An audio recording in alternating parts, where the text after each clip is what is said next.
Kamran and Afghan.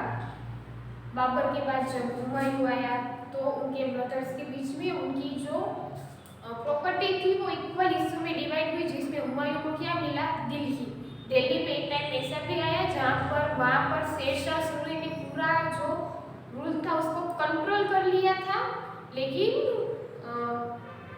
आगे जाके हुमायूं ने वो वापस दिल्ली पे रूल हासिल कर लिया। लेकिन हुमायूं जो था उसकी मतलब कंटिन्यूअसली जो स्ट्रगल थी वो उनके जो ब्रदर्स थे कामरान एंड अफगान उनके साथ भी थी। Humayun was defeated twice by Sher and he had to escape for 15 years in order to save his life. वो 15 साल तक अपनी लाइफ को बचाने के लिए वो चला गया था। इसी दौरान उनका जो बेटा मतलब कि अकबर का बॉर्न हुआ था अमरकोट पैलेस में। Humayun regained Delhi from the successor of Sher Shah and Humayun ये जो प्लेस था वो वापस लेने के लिए सक्सेस हो गया था।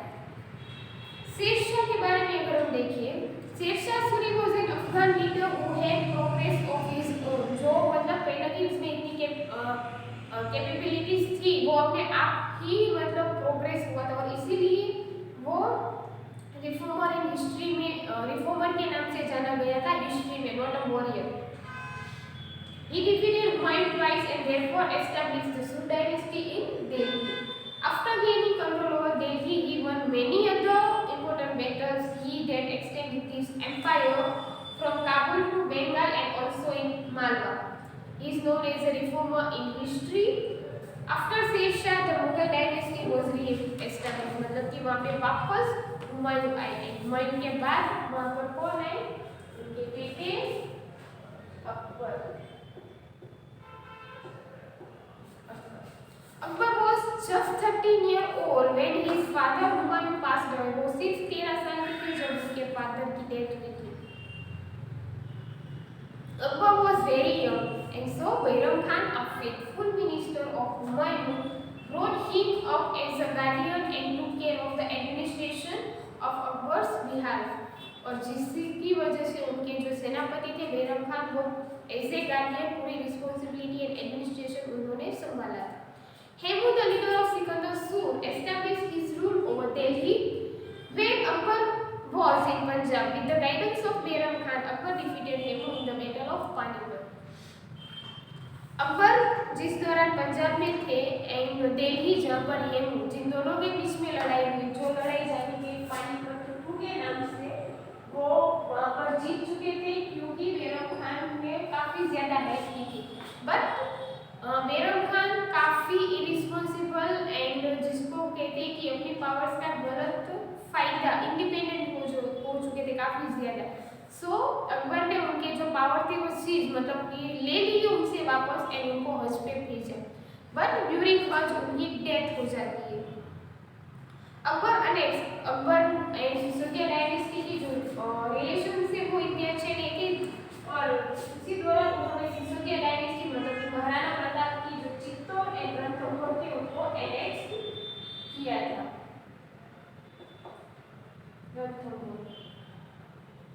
Akbar's empire expanded during the period between 1585-1605 and उनका ड्यूरेशन आप देख सकते हो कि 85 से लेकर 05 तक उनका ये जो ड्यूरेशन ये था जहाँ पर उनका जो एम्पायर था वो बहुत ज़्यादा इंक्रीज एक्सपांड हुआ था, जैसे कि कंदहार, कश्मीर एंड काबुल साउथ में एंड कांडेश, अहमदनगर जो कि है साउथ में। सो नॉर्थ और साउथ में काफ़ी ज़्यादा एक्सपांड उनका हुआ है। There was a lot of disorder during the last days of Akbar's rule as Prince Salim revolted. Prince Salim जिन्होंने उनके खिलाफ ही रिवोल्ट किया था और जिसकी वजह से उनके पिछले दिनों में काफ़ी डिसऑर्डर, काफ़ी इम्बैलेंस क्रिएट हुआ था। फिर जब सलीम बाबर आए अकबर के बाद, तब सलीम ने उनका नाम चेंज किया and he adopted the name of Jahangir, जिनके बारे में हम चैप्टर नंबर 6 में जानेंगे। Relations of Mughals with other rulers, Mughal के रिलेशंस कैसे थे दूसरे रूलर्स के साथ। When Humayun had escaped, even the Hindu rulers gave him shelter. जब हुमायूं हमने देखा कि अपनी लाइफ को बचाने के लिए गए थे, तब हिंदू रूलर्स ने ही उनको शेल्टर किया था, because Mughal rulers know that if they want to expand their rule in India, they have to make good relations with Rajput. अगर उनको इंडिया में रहना है, एक रूल एक्सपांड करना है, तो उनको राजपूत के साथ बहुत अच्छे रिलेशंस क्रिएट करने होंगे. So therefore, he maintained good relations with the Rajput rulers and won their confidence. But जो सिसोदिया डायनेस्टी थी वो उनको एक्सेप्ट नहीं कर रहे थे. The rulers of Sisodia Rajput did not accept his rule and had many confrontation with him, जिसकी वजह से अकबर एंड सिसोदिया डायनेस्टी के बीच में बहुत सारी लड़ाइयाँ हुई थी. ट्रेडिशन ऑफ इनहेरिटेंस, मतलब कि ट्रेडिशन इनहेरिटेंस कैसा था कि अगर राजा की डेथ होती है तो वहाँ पे कौन आएगा और कैसे आएगा. So normally there would be a tradition of next king would be the eldest son. जो एल्डेस्ट सन है, जो सबसे बड़ा बेटा है, वो ही वहाँ का रूलर बनेगा. After that rulers conspire against each other for the throne. लेकिन नॉर्मली जो थ्रोन राजगादी के लिए जो लोग थे, जो बेटे थे, वो आपस में ही लड़ाई करना स्टार्ट कर देते थे. एक दूसरे को वो मारने लगे सिर्फ वहाँ की थ्रोन, वहाँ की राजगादी के लिए. एडमिनिस्ट्रेटिव सिस्टम कैसी थी? The subedari system was implemented during the Mughal period. सुबेदारी सिस्टम इम्प्लीमेंट की गई. Akbar divided his kingdom into 15 section.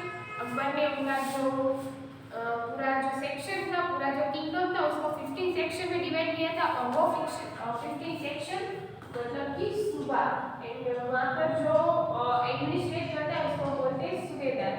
अगर अकबर इस सूबा को भी डिवाइड करता है तो उसको बोलेंगे गवर्नमेंट. एंड अगर गवर्नमेंट के नीचे भी उसका सबसेक्शन है तो उसको बोलेंगे प्रांत. क्या बोलेंगे हम उसको? प्रांत. एंड ये जो प्रांत के जो हेड है उसको बोलते हैं आबी. जो विलेजेस थे वो उस समय में इंडिपेंडेंट थे, मतलब कि वहाँ पर रूल, वहाँ का जो न्याय है, जजमेंट है, वो कौन करता था? Sarpanch, chaudhari, patel, muqaddam, etc. Page turn करो.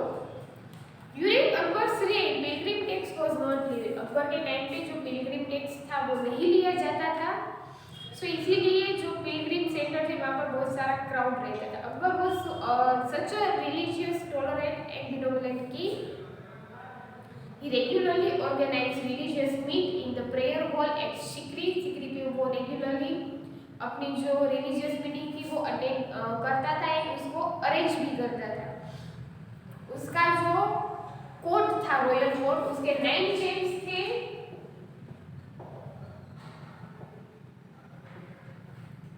सबसे पहले डोलरमल जो कि एक रेवेन्यू मिनिस्टर थे, मानसी,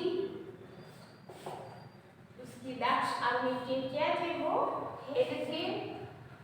अबुल फजल, जिन्होंने 2 बुक लिखी है, आईने अकबरी एंड अकबरनामा. तानसेन जो कि एक फेमस सिंगर थे. मुल्ला प्याजा जो कि एक जोली कोटियर थे, सबको हंसाने का काम करते थे. बीरबल क्रिस्टर थे. हमाम एक वैद्य थे, डॉक्टर जिसको कह सकते हैं Faizi.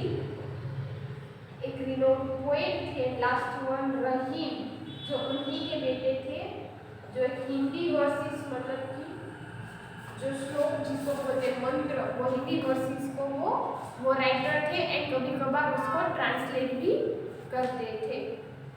Page number 33. Reforms made by Sher Shah. वो क्यों रिफॉर्मर के नाम से जानेंगे वो आपको यहाँ पे देखने को मिलेगा. Sher Shah ruled over Delhi for 5 years. He introduced many reforms during his short span and is therefore known as reformer than a warrior. With Ptolemy's help, he prepared a table for revenue collection and based on the type of land and production. Production and land के हिसाब से उन्होंने एक revenue system, पूरा एक revenue table बनाया जो कि स्टार्ट हुआ था शेर शाह के टाइम पे. And Akbar also followed this same revenue collection system. He removed the toll booths so that there could be free transportation of goods. उन्होंने जो टोल बूथ थे, जो टैक्सीज के बूथ थे वो हटा दिए ताकि ट्रांसपोर्टेशन फ्रीली हो सके। उन्होंने रोड्स भी कंस्ट्रक्ट करवाए, जैसे कि आगरा एंड बुरहानपुर, आगरा से बुरहानपुर, आगरा से Marwar,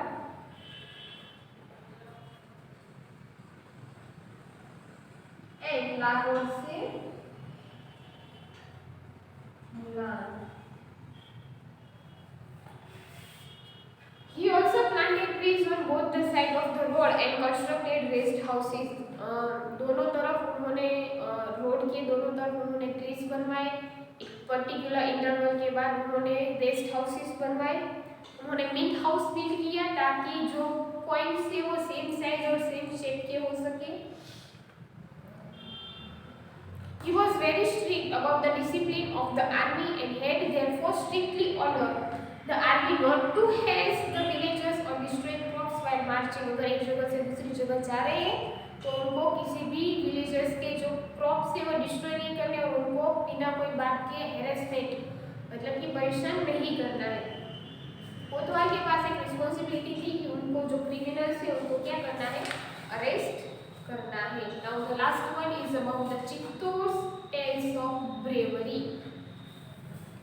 There were frequent struggles between Mughal and the Sisodia Rajput.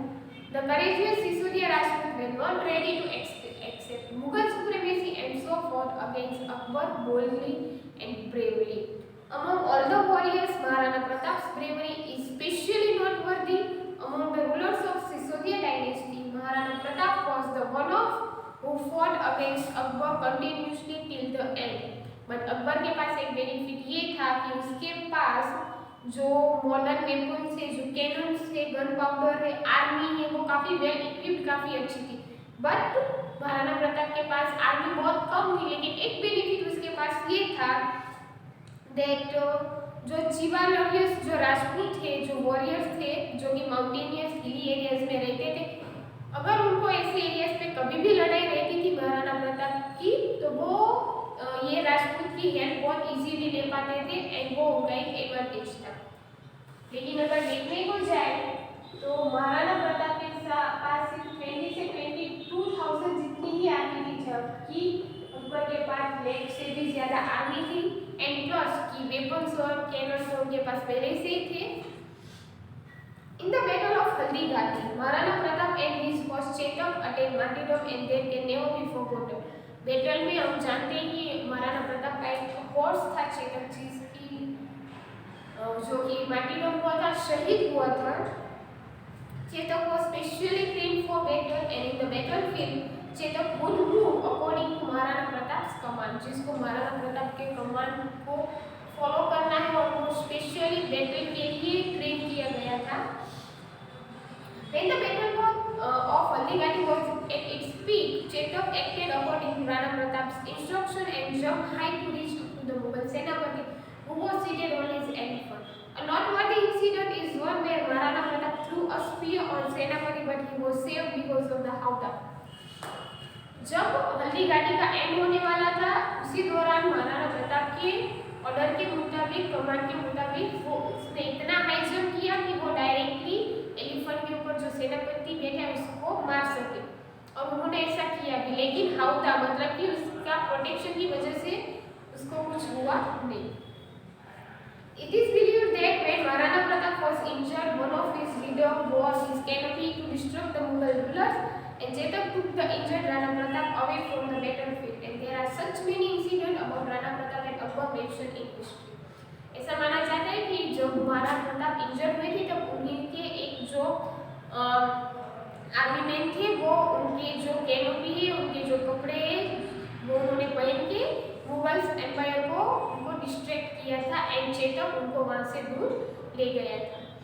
Maharana Pratap lost the battle against Akbar but did not give up। He wandered in the forest, faces many difficulties but remained determined। लेकिन उसको पता था कि उसको क्या करना है। Rana Pratap formed the army again with the help of Ahmad Shah. Ahmad Shah जो कि एक जैन ट्रेडर है, जिन्होंने फाइनेंशियली हेल्प की महाराणा प्रताप को और फिर से उन्होंने आर्मी बनाई। He won all the forts except Chittor, वो सारे फोर्ट्स वापस ले लेते लेकिन चित्तौड़ वापस नहीं ले पाते। ही वोड till I get back Chittor I will not sleep peacefully, उन्होंने कसमें खाई कि जब तक चित्तौड़ वापस नहीं मिलता मैं चैन की नींद सांसें नहीं लूंगा, मैं नहीं सोऊंगा चैन से। सो ये था अकबर के बारे में, उसके रिलेशंस कैसे थे सिसोदिया डायनेस्टी के साथ। नेक्स्ट जब हम चैप्टर 6 करेंगे उसमें हम अकबर के बेटे मतलब जहांगीर, शाहजहां एंड उनके बाद औरंगजेब एंड मुगल एम्पायर का एंड कैसे हुआ वो हम सीखेंगे चैप्टर 6 से। Good bye and have a nice day.